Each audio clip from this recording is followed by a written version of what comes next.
Hello বন্ধুরা, আমি ভিখারি লাল বং পপ টক চ্যানেলে সকলকে স্বাগত জানাই। 2023 সালে জাপানিজ মুভি গডজিলা -1 জাপান সহ বিশ্বের বিভিন্ন দেশের সিনেমা হলে রিলিজ করেছিল এবং প্রশংসা কুড়িয়েছিল।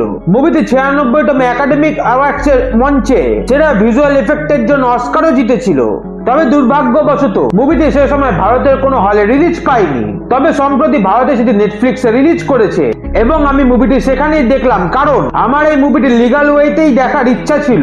তাই ভিডিওতে আমি গডজিলা -1 মুভিটি একটি কুইক রিভিউ করব।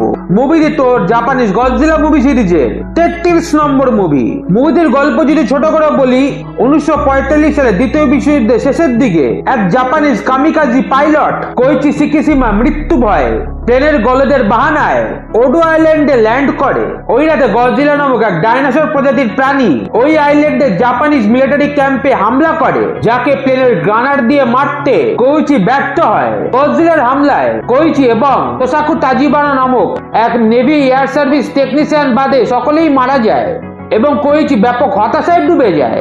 1947 সালে ওই গডজিলাই অ্যাটমিক বোমের রেডিয়েশনের ফলে 164 ফিটের এক কাইজুতে রূপান্তরিত হয় এবং জাপানের টোকিও গিনজা ডিস্ট্রিক্টে হামলা করে সবকিছু ধ্বংস করে দেয়, যাতে কোইচি প্রেমিকা নরিকো নিরুদ্দেশ ও সম্ভাব্য মৃতের তালিকায় চলে যায়। এবার জাপানিজ মিলিটারি কিভাবে গডজিলাকে হত্যা করবে এবং কোইচি গডজিলার থেকে বদলা নিয়ে নিজের ভুলে প্রায়শ্চিত্ত করতে পারে কিনা সেটা জানতে হলে মুভিটি নেটফ্লিক্সে গিয়ে দেখতে হবে। তা প্রথমেই বলে নেওয়া যাক মুভি সিনেমাটোগ্রাফির কথা। এই মুভি সিনেমাটোগ্রাফি দুর্দান্ত হয়েছে। মুভিতে 40-এর দশকের জাপানকে খুব সুন্দরভাবে রিক্রিয়েট করা হয়েছে। প্রত্যেকটি সেট ডিজাইন খুব নিখুঁত করা হয়েছে। মুভিতে বেশ কিছু নেভি ব্যাটেল সিন আছে যা দারুণভাবে কোরিওগ্রাফ করা হয়েছে। মুভিতে ক্যামেরার কাজ অসাধারণ। মুভিতে বেশ কিছু সিন মানুষের পার্সপেক্টিভে দেখানো হয়েছে, যাতে গডজিলা জাইগান্টিক মনস্টার সাইজ স্ক্রিনে ফিল হয়েছে। মুভির সিজিআই বেশ ভালো। সিজিআই দ্বারা শহরের ডিস্ট্রাকশনের সিনগুলো রিয়েলিস্টিক করা হয়েছে। এই মুভিটি দ্বিতীয় জাপানিজ গডজিলা মুভি যাতে শুট মোশন অর্থাৎ কোন অ্যাক্টরকে গদি শুট পরানোর বদলে সম্পূর্ণ সিজিআই এর মাধ্যমে গডজিলাকে ক্রিয়েট করা হয়েছে। মাথায় রাখতে হবে মুভিটির বাজেট মাত্র 10 থেকে 15 মিলিয়ন ইউএস ডলার, যা হলিউডের প্রোডাকশনে তৈরি গডজিলা মুভিগুলির বাজেটের সামনে কিছুই না। সেই বাজেটের মধ্যে এই মুভির মেকাররা প্রায় নিখুঁত সিজিআই গডজিলা মডেল বানিয়েছে। তার চাল চলন থেকে অ্যাটমিক ব্রেথ স্ক্রিনে ব্যাপক লাগছে। এবার আসা যাক মুভি স্ক্রিন প্লের কথায়। এমবির গল্প বেশ ডার্ক টোনের এবং ক্যারেক্টার ড্রিভেন। এই মুভিতে গডজিলার চেয়ে হিউম্যান চরিত্রদের ইমোশনকে বেশি প্রাধান্য দেওয়া হয়েছে, যা মুভি শুরু থেকে শেষ পর্যন্ত দারুণভাবে মেনটেন করা হয়েছে। বলা চলে এই মুভিতে গডজিলার রূপকে দ্বিতীয় বিশ্বযুদ্ধের আঘাতে বিধ্বস্ত জাপানকে এবং সেই অন্ধকার সময় কাটিয়ে জাপানবাসী নিজেদের প্রচেষ্টায় আলোয় ফিরে আসার গল্পকে তুলে ধরা হয়েছে, যা আমার অসাধারণ লেগেছে।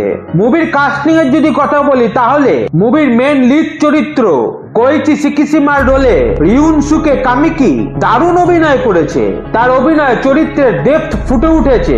সোসাকু তাচিবানার রোলে মুনাটাকা আউকি নজর কেড়েছে। কোইচির প্রেমিকা নরিকো ইসির রোলে মিনামি হামাবে যথাযথ অভিনয় করেছে। তাছাড়া পার্শ্ব চরিত্র কেনজি নোডা, ইয়োজি আকিতোসু এবং শিরো শিজুশিমার রোলে যথাক্রমে হিদেটাকা ইয়োশিওকা, কুরানোসুকে সাসাকি এবং ইউকি আমাডা বেশ সুন্দর অভিনয় করেছে। ভারতে মুভিটি নেটফ্লিক্সে অরিজিনাল জাপানিজ ভাষা ও ইংলিশ ডাবের পাশাপাশি ভারতীয় ভাষা হিন্দি ও তামিলও ডাব করে রিলিজ হয়েছে। আমি মুভিটি ইংলিশ ও হিন্দি ডাবিং এ দেখেছি। মুভিটির ইংলিশ ডাবিং অসাধারণ হয়েছে এবং পাশাপাশি হিন্দি ডাবিং ও যথেষ্ট ভালো হয়েছে।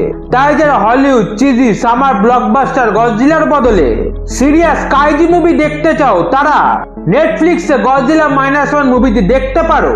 আমার মতে তাদের এই মুভিটি ভালোই লাগবে। ভিডিওটি এখানেই শেষ হলো। ভিডিওটি ভালো লেগে থাকলে চ্যানেলটিকে সাবস্ক্রাইব করার অনুরোধ রইল।